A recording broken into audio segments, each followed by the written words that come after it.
Some of you will have followed me for a long time and seen my style evolve and my work evolve over the years.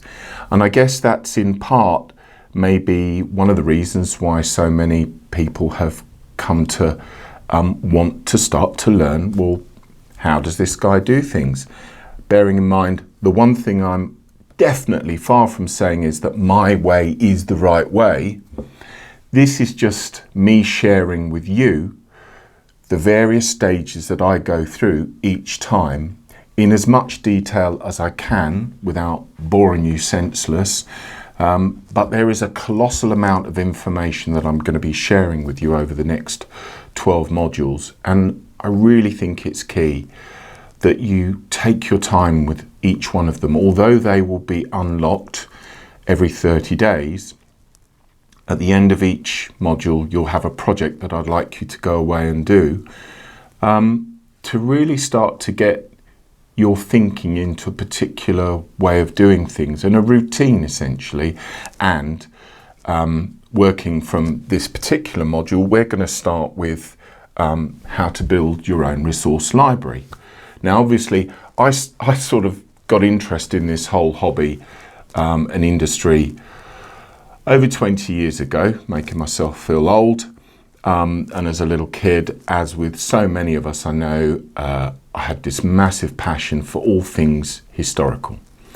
But my history originated from watching the movies, TV programs, reading comics. Ultimately, I've been involved in the industry and got this interest in similar ways than you have.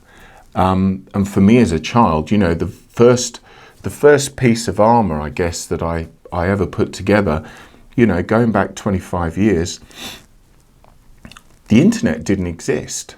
You know, I had to refer to libraries, I used to go to museums, and I would pick every little piece of information that I possibly could from everywhere I could. Now, my first piece came from a visit to the Wallace collection in the centre of London, which is a huge armour collection.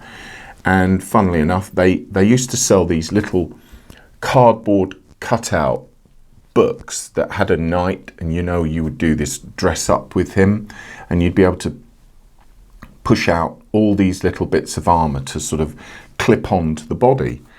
And I didn't really know where to start. So believe it or not, the very first set of van braces that I made came by taking a van brace that was essentially that big and finding a photocopier and photocopying this thing until it was life size, and then creating my own template from it and then tailoring it to my own fit. And that's how I started, because we didn't have the internet.